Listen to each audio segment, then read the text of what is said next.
Hippocrates peri aeron hydaton topon, Chapter 4. In Chapter 3, we learned the local effects of southerly winds on the water supply, on the constitutions of the inhabitants, and on the foreseeable occurrence or lack of occurrence of various diseases in women, children, and men. What are the effects of winds from the opposite direction? Hokosai de antikeontai tuton prosta pneumata tapsukra ta metaxu ton dysmeon ton therinon tu heliu kai tes anatoles tes therines ta pneumata ta metaxu ton dysmeon ton therinon tu heliu kai tes anatoles tes therines kai autesi tauta ta pneumata epikoreasti tu de notu kai ton thermon pneumaton skepe tu de notu kai ton thermon pneumaton autesi skepe hoda eke peri ton poleon tuton. But regarding cities that are situated in the opposite direction, facing the cold winds that blow from between the summer setting and the summer rising of the sun, and these cities have these winds as prevalent and are sheltered from notos and the hot winds, here is the condition of these cities.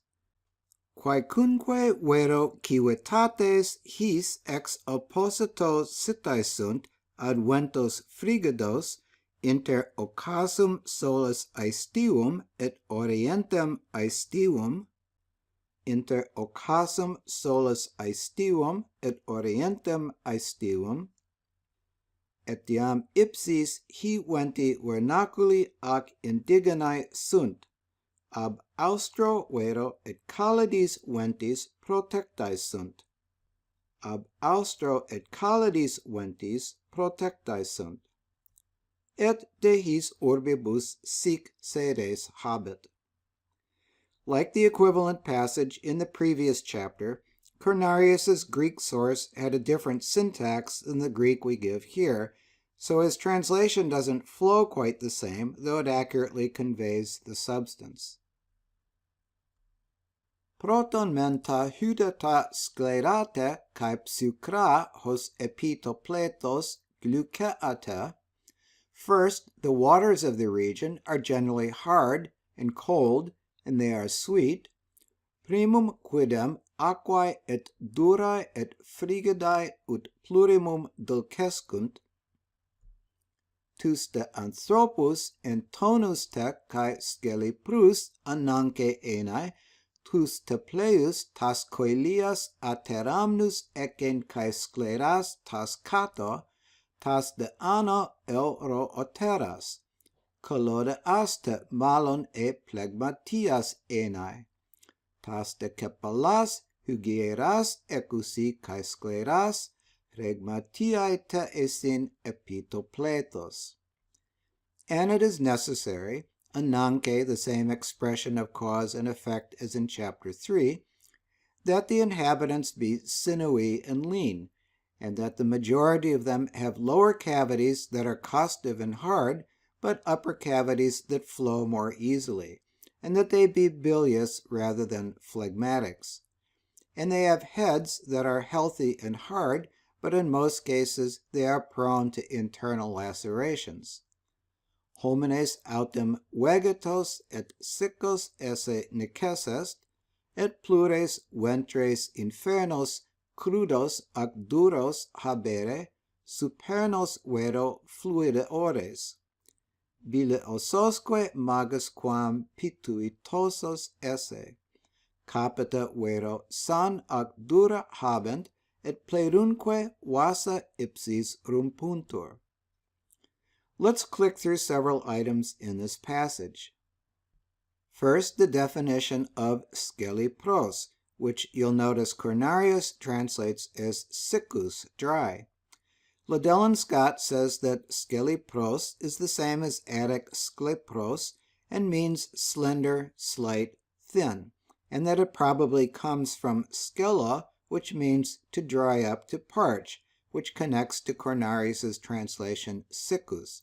My guess is that skelipros contains the notions both of slenderness and dryness.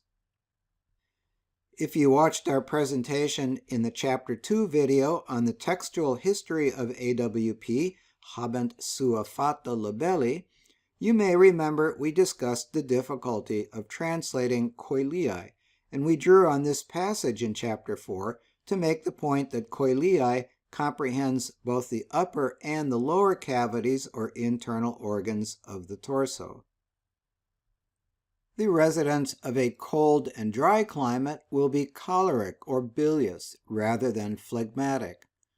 Kalodeas te malon e phlegmatias, bileososque magus quam pituitosos. Condensing and glossing over distinctions that might take 500 pages to discuss, some natural philosophers and medical theorists among the ancients believed the body contained 4 humors, Greek kumoi, Latin humores, black bile, blood, phlegm, and what was sometimes called yellow bile, sometimes just bile.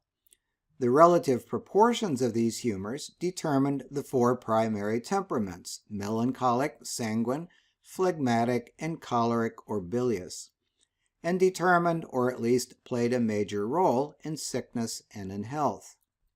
See, for example, this statement in the work in the Hippocratic corpus called The Nature of Man, peri Physios Anthropou.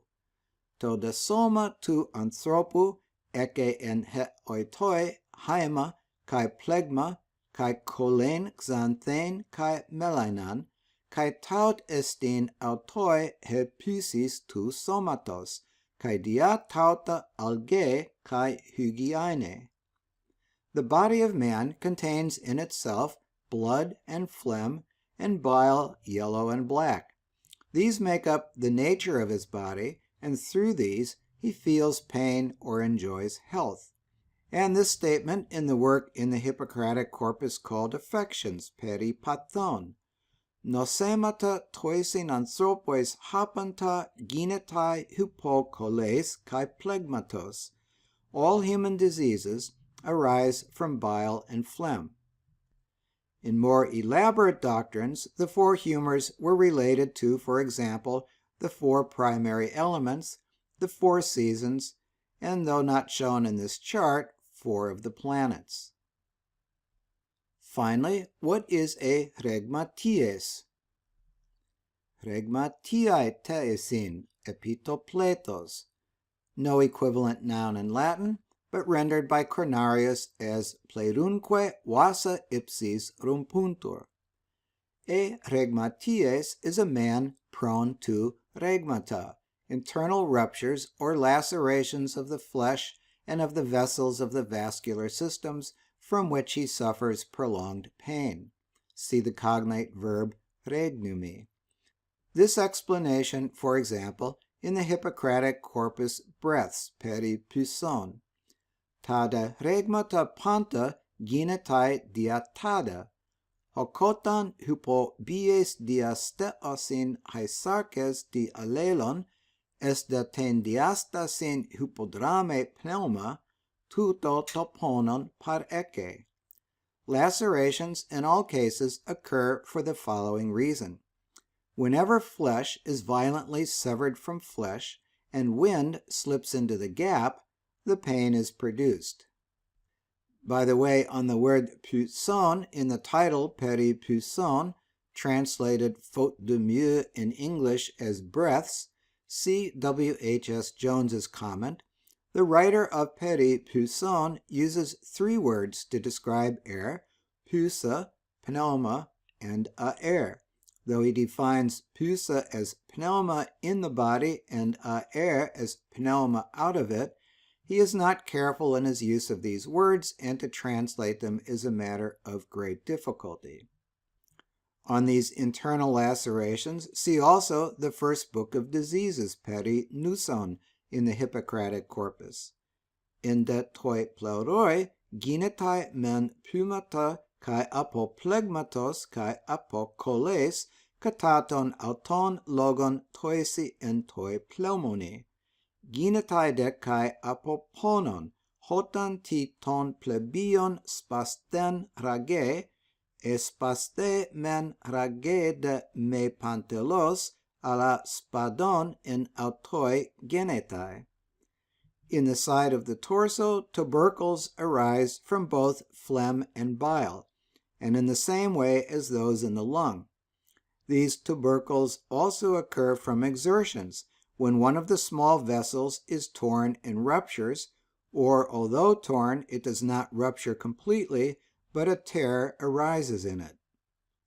In Cornarius's rendering vasa ipsis rumpuntur, vasa are the vessels of the body's vascular systems. I confess that I first took vasa in its common sense of kitchen vessels, and having just been told that the inhabitants of these cities have hard heads, I thought Cornarius was saying they broke the kitchen dishes with their heads.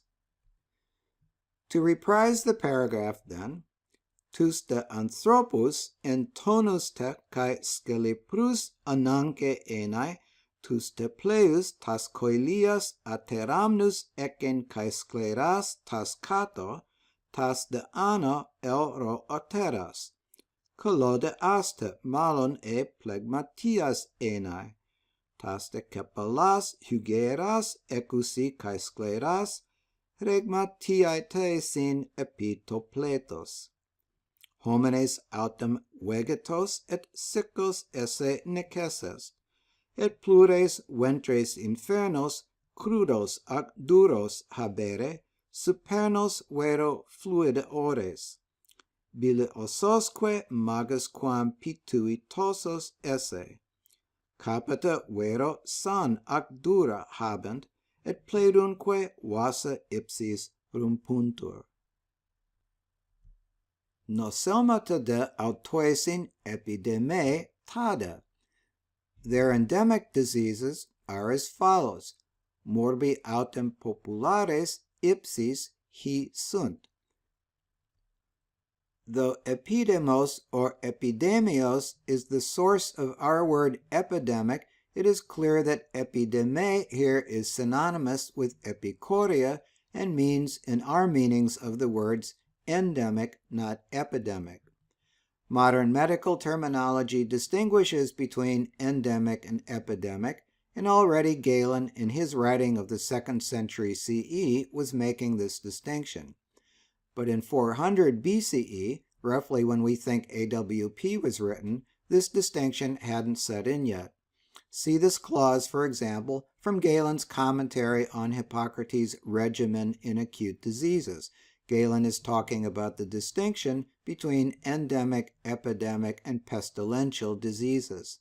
Kathaper hyperton epidemon men en tois ton epidemion bibliois, ton endemon de katato peri hydaton kai aeron kai topon. Just as we would now distinguish as epidemics the illnesses Hippocrates wrote about in his books called Epidemion, and endemics those described in his Peri hydaton kai aeron kai topon. Pluritides de polai haete oxeae nomis dominae nusoi. Ananke de hode eken hokotan hai coeliae sclerae e osin. Many pleurisy and those diseases which are considered acute. This is necessarily so whenever the cavities, here meaning the lower cavities, are hard. Pleuritides et quos acutos esse receptest. Necessest autem it habere cum alvi durae existant. Impuoita poloi ginontai apopases propasios. Tutu de aetionesti tu somatos he entasis, kai he sclerotes tes coelies, he garxerotes regmatias poe enai, kai tu hydatos he psucrotes. And abscesses come about in large numbers for the slightest cause, and the reason for this is the tension in the body and the hardness of the cavity.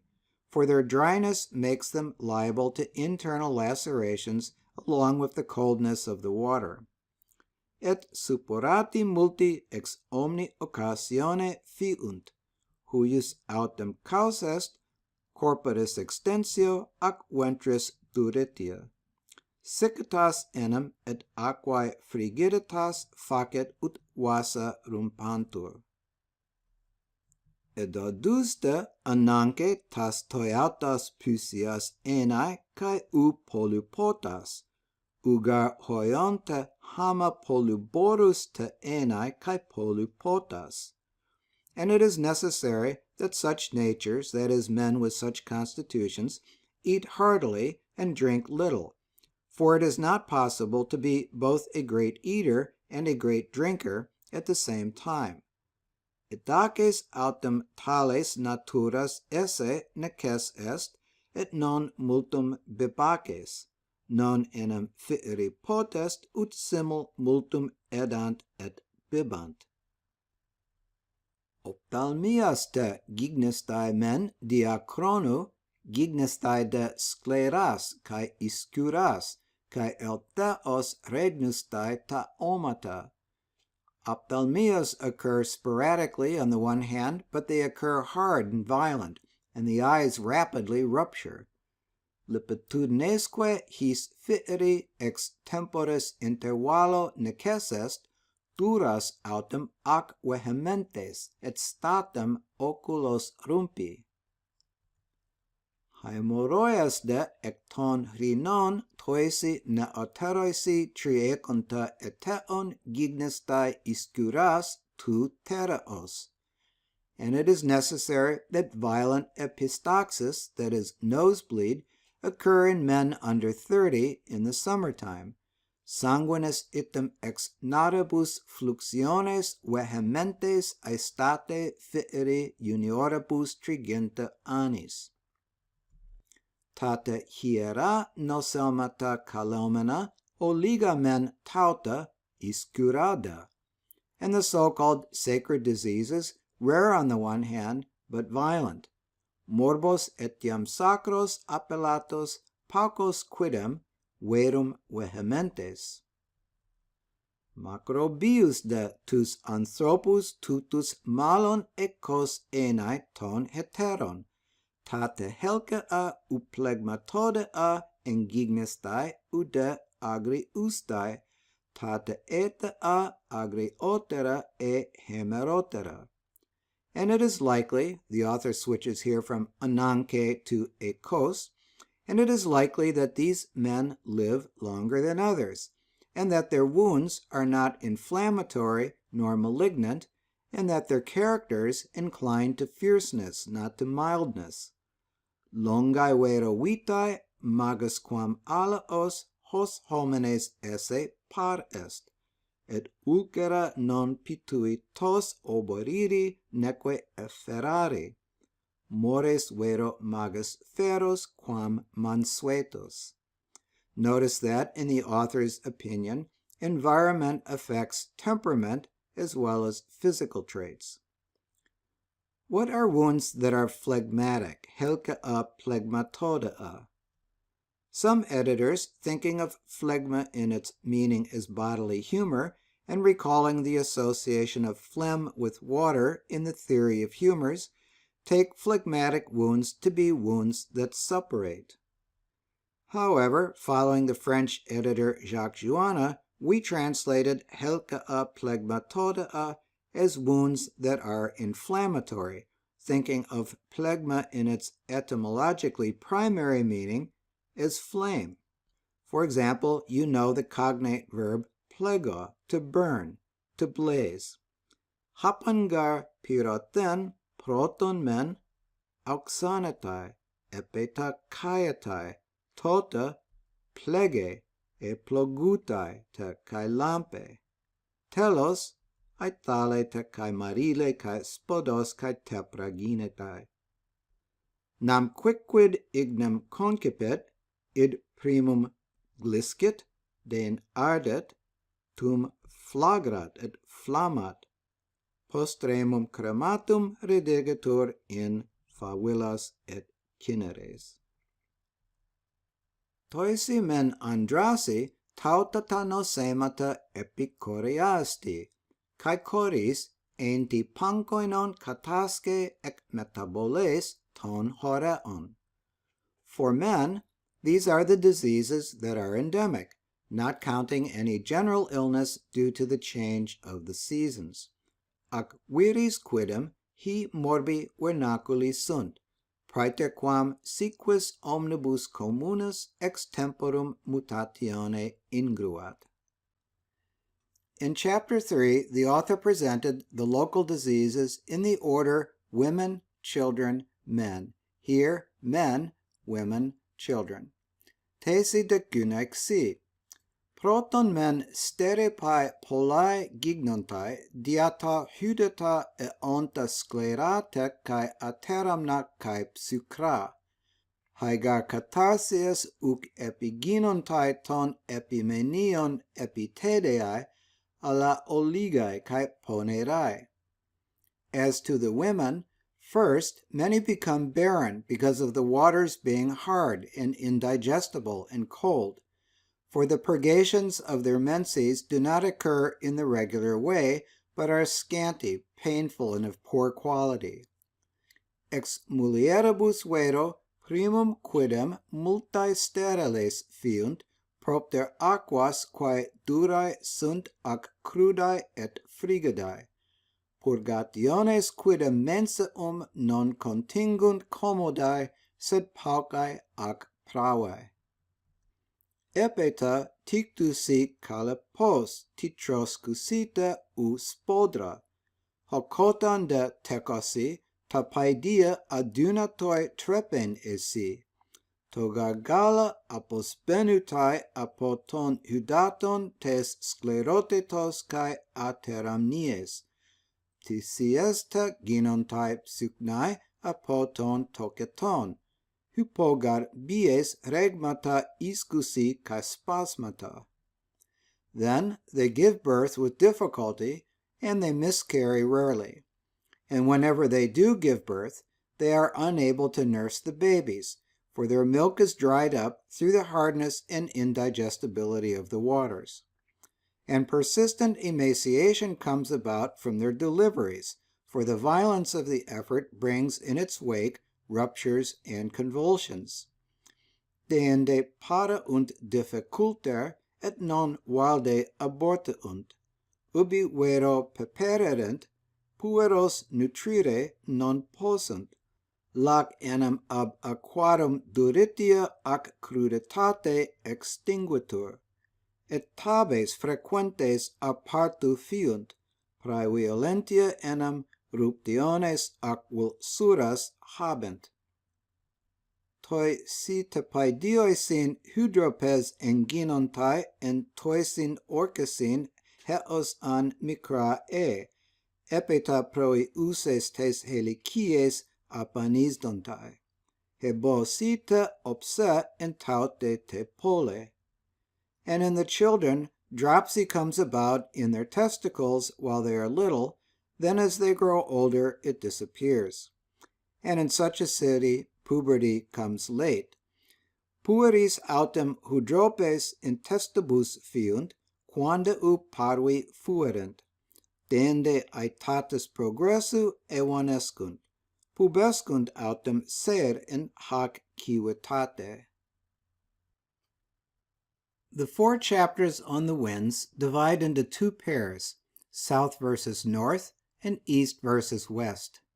You've now read the first pair, south versus north, and you should go back and reread them once or twice on your own. They have an identical structure. First, specify the direction of the prevalent winds. Second, describe the necessary effects this has on the water supply. Third, describe the necessary effects this has on the constitution, mostly physical, of the inhabitants, tous anthropous. And 4, enumerate the local diseases most likely to occur or not occur, or occur more or less virulently. These are given separately for men, women, and children. For winds from a given quarter, these effects are either necessary, ananke, or likely, ekos, mostly ananke.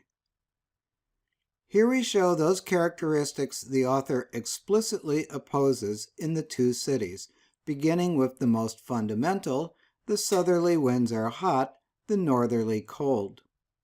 The water supply in the former is brackish, warm in the summer, cold in the winter. In the latter, sweet and mostly cold. Inhabitants in the warm climate are phlegmatic, choleric or bilious in the cold.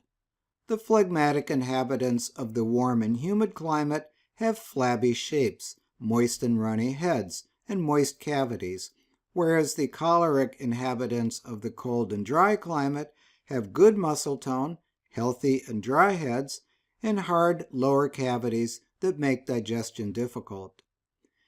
Because of this environment and these constitutions, certain diseases are endemic. As you've just seen, these are given in more detail for the cities with northerly winds. Childbirth is difficult in both cases, but women miscarry more in the cities with southerly winds. The acute diseases are more common in the cold climate. In the warm climate, the diseases of the eye occur infrequently and are relatively benign. In the cold climate, they are severe. We introduced you to Asclepius, son of Apollo, at the close of the last video. Did you remember from when you studied the constellations of the northern hemisphere, the Borealis, that the snake-carrying Ophiuchus was considered by some to be Asclepius? Here's the story. It's told in the Katasteris Moi by the Greek author known as Pseudo-Eratosthenes, and in Latin by the Scholia for Caesar Germanicus's translation of the Aratea. Hu tosistin ho epi tu scorpiu sin estekos, ekon in tais kersin ampoterais opin. Legatai de enai Asclepios hypotinon astrologon. This is the constellation above Scorpion, holding in both hands a serpent. By some astronomers, it is reputed to be Asclepius. Hon hosteos charis dominos Apolloni doce autoi timen aponemai tauten, ingartois anthropois on ten techne iachike chromenos tus ede technekotas egeren. Orgistenta de keranobolesai ten oikian autu, tuton de esta astra anagagen diaton Apollona. Zeus seems to have accorded him this honor as a favor to Apollo. For when Asclepius dwelt among men, by using his medical skill, he revived those already dead. In a rage, Zeus hurled a thunderbolt at his dwelling, but him he raised up among the stars for Apollo's sake. And in the Scholia, hic Ophiuchus erit, hic est qui super Scorpionem stat, tenens duabus manibus anguim qui esse dicetur.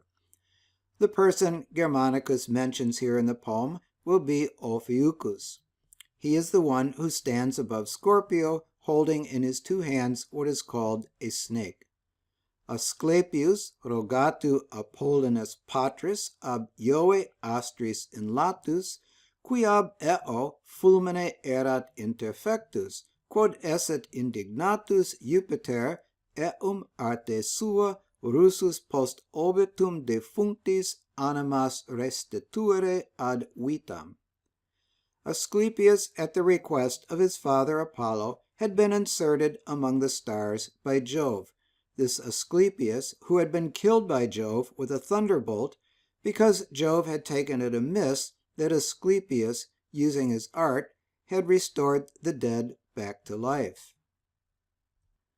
Asclepius had taken the medical art so far that, according to the legend, on some occasions he brought the dead back to life. This angered Zeus, or his Roman manifestation Jupiter. In real life, however, late into antiquity, people worshipped Asclepius for this ability. And of course, in Christian times, this competed with the story of Christ, as witnessed, for example, by Justin Martyr, who wrote one of the first works of a genre called Christian apologetics. Hota de palin emathon propeteuenta, terra pelsen auton pasan noson, kai necrus an egeren, ton asklepion par enenkan. And again, when the Gentiles learned about the prophecies to the effect that Christ would heal every disease and would raise the dead, they brought forward Asclepius. Or as witnessed in Latin by Lactantius, in the genre I will call Christian snark, ecce aliquis instinctu daemonis percitus dementit, effertur, insanit. Ducamus nunc in Iois optimi maximi templum, vel quia sanare homines Jupiter nescit, in aesculapi vel Apollinus fanum. Jubeat utrius labet sacerdos de sui nomine, ut nocens ille spiritus excedat ex homine. Null id pacto fieri potest. Behold, someone excited by the impulse of the demon is out of his senses, raves, is mad. Let us lead him into the temple of Jupiter Optimus Maximus, or since Jupiter knows not how to cure men, into the fane of Asclepius or Apollo. Let the priest of either, in the name of his god, command the wicked spirit to come out of the man. That can in no way come to pass. If you're interested in this fascinating blend of medicine and religion, you may want to check this classic, Ludwig and Emma Edelstein's collection and interpretation of virtually all the literary references and inscriptions about Asclepius, and there are many, which is where I'm getting these excerpts and their English translations from.